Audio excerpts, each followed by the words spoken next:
आओ बच्चों तुम्हें दिखाएगा कि हिंदुस्तान की धरती पे तिलक करो ये धरती है बलिदान की वंदे मातरम वंदे मातरम। જાગૃતિ 1954માં આવેલી આ ફિલ્મનું આ ગીત કવિ પ્રદીપજીએ લખ્યું અને હેમંત કુમારનું આ સંગીત હતું. આ જ ફિલ્મની એક બીજું પણ ગીત ખૂબ મકબૂલ થયેલું. दे दी हमें आज़ादी बिना खड़क बिना ढाल साबरमती के संत तूने कर दिया कमाल. 1954માં બનેલી જાગૃતિ ફિલ્મની નકલ 1957માં પાકિસ્તાનમાં થઈ. એ ફિલ્મનું નામ હતું બેદારી. બેદારી એટલે સ્વતંત્રતા, જાગૃતતા. આ ફિલ્મ બની ઇટ્સ ફાઇન, પણ મજા એ છે કે આ ફિલ્મનું સંગીત નુસરત ફતેહ અલી ખાનના પિતા ફતેહ અલી ખાને આપેલું અને ફૈયાઝ હાશમીએ એના ગીત લખેલા. અને એ ગીત કેવા લખેલા એ બહુ રસપ્રદ વાત છે. दे दी हमें आज़ादी किया जगत को हैरान ए कायदे आज़म तेरा एहसान है एहसान. અને આવું જ એણે ગીત બીજું પણ બનાવ્યું અને એ ગીત હતું એ પણ બહુ ઇન્ટરેસ્ટિંગ છે. आओ बच्चों तुम्हें दिखाए झांकी पाकिस्तान की. હવે તમે જુઓ કે આ કેવો યોગાનું યોગ છે અને આ કેવી અદ્ભુત ઘટના છે કે હિન્દુસ્તાનમાં બનેલી 1954ની ફિલ્મની રીમેક તો ત્યારે ઓફિશિયલી હોય જ ને, ત્યારે તો વધારે ખરાબ પરિસ્થિતિઓ હતી 54, 55, 56માં. પણ એના ઉપર એ જ થીમ ઉપરથી ફિલ્મ મને બેઠા એના ગીતની રિધમને સૂરને બધું પકડવામાં આવે, શબ્દો બદલી નાખવામાં આવે અને એ ગીત પાકિસ્તાનમાં રિલીઝ પણ થાય. આ વાત મને ખબર નહોતી. અમે બરોડામાં એમ જ બેઠા હતા અરવિંદ શાહ સાથે, ત્યારે એમણે મને આ વાત કરી. અરવિંદ શાહ પાસે આવી વાતોનો ખજાનો છે અને એ ખજાનામાંથી થોડું આચમન ઉલેચીને આપણે એટીનામાં એપિસોડમાં આપતા રહીએ છીએ. હવેના એપિસોડમાં પણ તમે જોજો આવી જ ઇન્ટરેસ્ટિંગ વાતો, આવી જ કોન્ફિડન્ટવાળી વાતો અને આવી જ ઓથેન્ટિક વાતો અરવિંદ શાહ લઈ આવે છે. એ જુઓ, જોઈને ન્યૂઝવાલા મીડિયા લાઈક કરજો, શેર કરજો, સબસ્ક્રાઈબ કરજો અને છેલ્લે કોમેન્ટ પણ કરજો.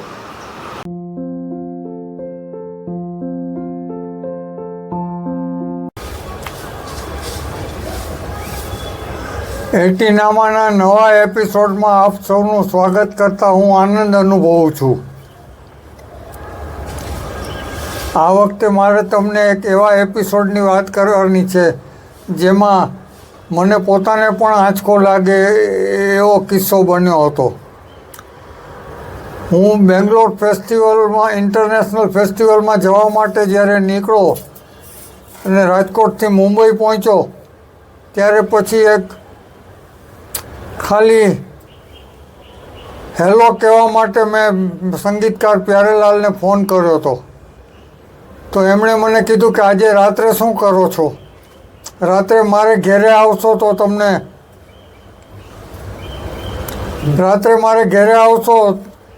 તો તમને મજા આવી જાય એવું કંઈક દેખાડીશ. અને પછી રાત્રે હું પ્યારેભાઈને ઘેરે ગયો તો બહાર ઘણા ચંપલ બૂટ પડ્યા હતા. એટલે મને એમ કે મને બોલાવ્યો પણ કોઈ બીજા પ્રોડ્યુસર કે કોઈ બીજા એને મળવા આવી ગયા લાગે છે. પણ હવે ઘર સુધી પહોંચ્યા હતા એટલે પછી મેં કીધું હવે તો અંદર જઈને પછી વાત કરીને પછી જ પાછા જવાનું. મેં જેવો દરવાજો ખોલ્યો તો સામે મહેંદી હસન બેઠા હતા. એટલે જે એમણે વાત કરી હતી કે તમને મજા આવે એવું કંઈક દેખાડીશ તો એ તો જોવાઈ ગયું.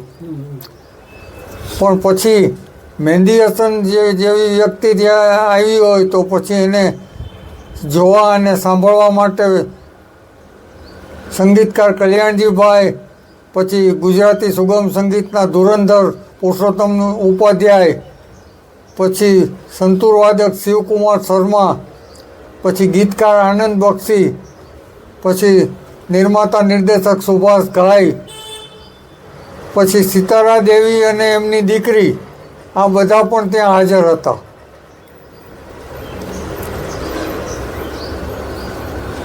પણ પ્યારેલાલે મને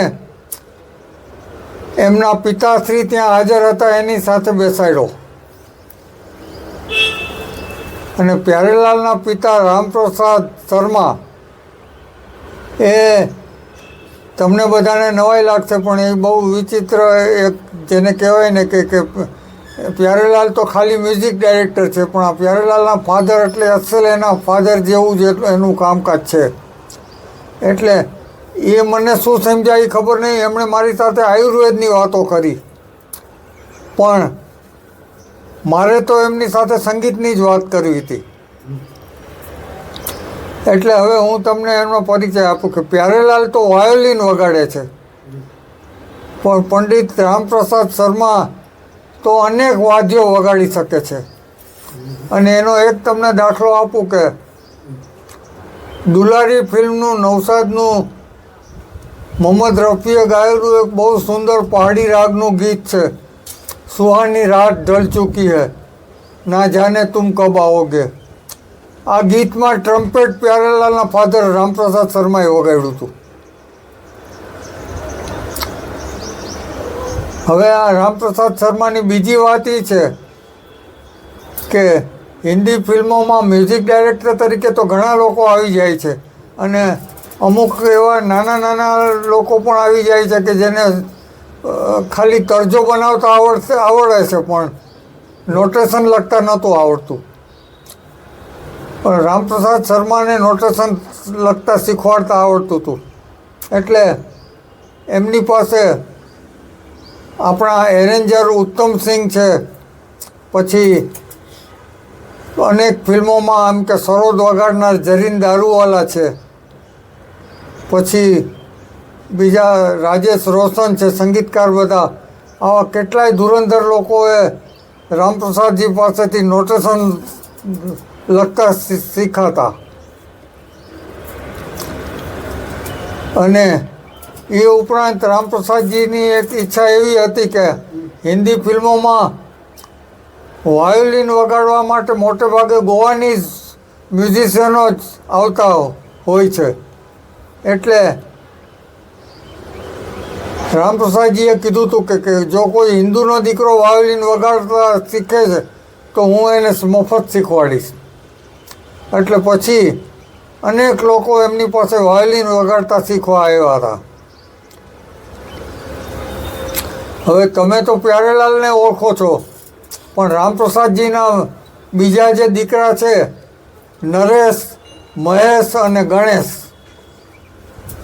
આ બધા પણ આ સંગીતની જ દુનિયામાં છે. એમાંથી ગણેશ છે એ મ્યુઝિક ડાયરેક્ટર પણ બન્યા હતા અને એમની એક ઠાકુર જર્નલ સિંહ કરીને ફિલ્મ હતી, એમાં બિછુઆને ડંખ મારા હાય રામ એ ગીત બહુ પ્રખ્યાત થયું હતું.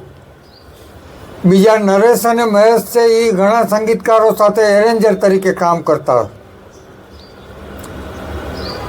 તો આ રામપ્રસાદજીનો આખો એક પરિચય છે. એની બાજુમાં તમને બેસાડ્યા.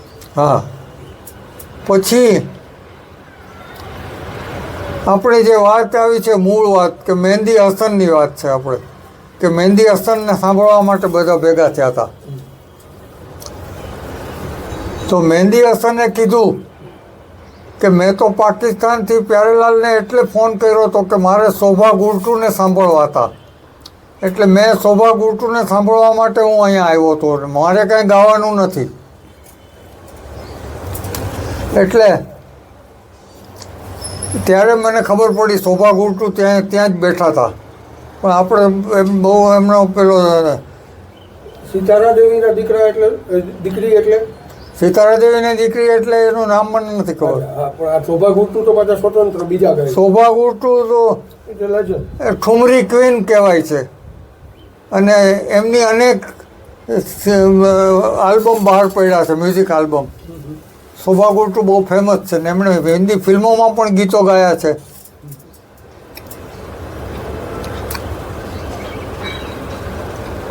એટલે અહીંયા તમને એક એ વસ્તુ એ જણાવી દઉં કે મહેંદી હસનના અનેક આલ્બમ ને શોભા ગુર્ટુના અનેક આલ્બમ બન્યા છે, પણ શોભા ગુર્ટુ અને મહેંદી હસન બંનેના લાઇટ ક્લાસિકલ ગીતોના એક આલ્બમ તર્જ કરીને બન્યું છે.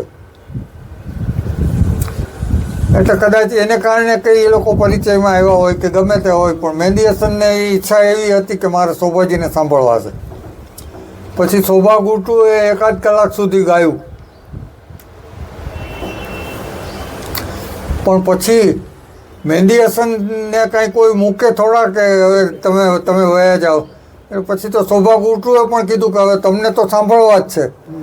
પછી મહેંદી હસનને અલ્ટિમેટલી ગાવું પડ્યું.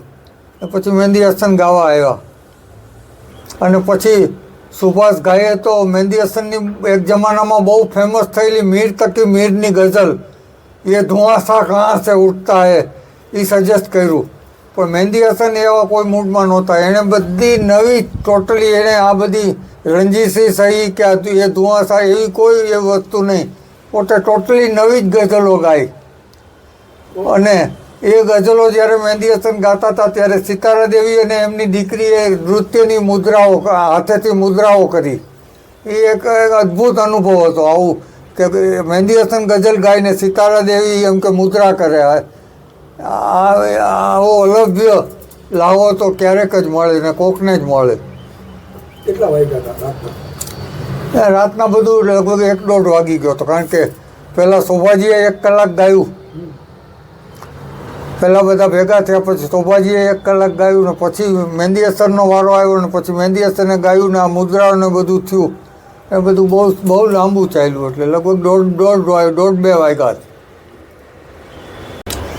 હું તો ત્યાર પછી એક દિવસ બાદ બેંગ્લોર જવા નીકળી ગયો હતો, મારું કામ ફેસ્ટિવલમાં જવાનું હતું. પણ અત્યારે મને મહેંદી હસન સાથેનો બીજો એક પ્રસંગ યાદ આવ્યો છે, એ હું તમને કહીશ. મહેંદી હસન ગઝલ સમ્રાટ તરીકે આજે નામના છે, પણ એક જમાનો હતો કે જ્યારે ગઝલ સમ્રાટનો બિરુદ તલત મહેમૂદને હતું, તલત મહેમૂદને ફાળે હતું. અને એ જમાનામાં તલત મહેમૂદ એકવાર રાજકોટ આવેલા અને ત્યાં રાજશ્રી થિયેટરમાં એનો પ્રોગ્રામ હતો. એ પ્રોગ્રામ પૂરો થયા પછી બેકસ્ટેજમાં જઈને મેં તલત મહેમૂદને ઇન્ટરવ્યૂ માટે માગણી કરી. તો તલત મહેમૂદે મને કીધું કે મારી પાસે ટાઈમ નથી, પણ તમારે કંઈ પૂછવું હોય તો હમણાં અહીંયા ઊભા મને એકાદ સવાલ કરી દો. એટલે પછી મેં તલત મહેમૂદને પૂછ્યું કે તમારા જમાનામાં તો તમે પેલી રેકર્ડ હતી એની કેપેસિટી 3-3.5 મિનિટની હતી, એટલે તમે તો એ ગઝલ 3-3.5 મિનિટમાં ગઝલ ગાઈ લેતા હતા. પણ અત્યારે જે આ મહેંદી હસન અને ગુલામ અલી જે ગઝલો ગાય છે એના વિશે તમારો શું અભિપ્રાય છે? તો તલત મહેમૂદે મને કીધું કે ये आलापबाजी, रागचारी, सरगम, ये सब कसरतबाजी है. ये गज़ल गायकी नहीं है, ये तो कसरतबाजी है. એટલે એમને આ પસંદ નહોતું. એમનું કહેવાનું એમ હતું કે આ બધું બહુ ખોટી રીતે લંબાવાય છે, આવી રીતે કંઈ ગઝલો ન ગવાય. પણ હવે તમને એનાથી ઉલટી વાત એ કરું કે મહેંદી હસન તલત મહેમૂદના બહુ મોટા ચાહક હતા. અને મહેંદી હસન પોતે આ ગઝલ ગાવાનું શરૂ કર્યું એ પહેલાં બધા હિન્દી ફિલ્મોના પ્રાઇવેટ ગીતોનો એવા પ્રોગ્રામ કરતા હતા પાકિસ્તાનમાં, જુદા જુદી જગ્યાએ, લાહોર, કરાચી, મુલતાન, બધે જુદી જુદી જગ્યાએ જઈને. એવા પ્રોગ્રામમાં એ તલત મહેમૂદનું બાબુલ ફિલ્મનું એક બહુ ફેમસ ગીત છે, હુસ્ન વાલો કો દિલ ન દો ये मिटा देते हैं. આ ગીત મહેંદી હસને એક પ્રોગ્રામમાં ગાયું અને એના ઉપર રૂપિયાનો વરસાદ વરસ્યો. અને એ આ 1957ની વાત છે. અને 1957માં 14,000 રૂપિયા ભેગા થયા હતા એ ઉછામણીમાં. એટલે મહેંદી હસનને તલત મહેમૂદ માટે આટલું માન હતું ને મહેંદી હસનને તલત મહેમૂદથી આટલી કમાણી પણ થઈ હતી જ્યારે એ પોતે ગઝલ ગાયક નહોતા. મહેંદી હસન અને તલત મહેમૂદ બંને ગઝલ ગાવા માટે પ્રખ્યાત હતા. બંને તલત મહેમૂદે હિન્દી ફિલ્મોમાં અને મહેંદી હસને પાકિસ્તાની ફિલ્મોમાં પણ ગીતો ગાયા છે. એટલે બંને ગીતો ગાતા હતા ફિલ્મોમાં અને બંને ગઝલ ગાયક તરીકે પ્રખ્યાત થયા હતા. એ બંનેના અભિપ્રાય ભેદ કેટલો હતો, બંનેમાં વિરોધાભાસી અભિપ્રાય હતા, એ તમને અહીંયા જોવા મળે છે. હવે તમે આ એપિસોડ તમને કેવો લાગ્યો એ અંગે ન્યૂઝવાળા મીડિયામાં કોમેન્ટ કરજો એવી મારી વિનંતી છે. વાહ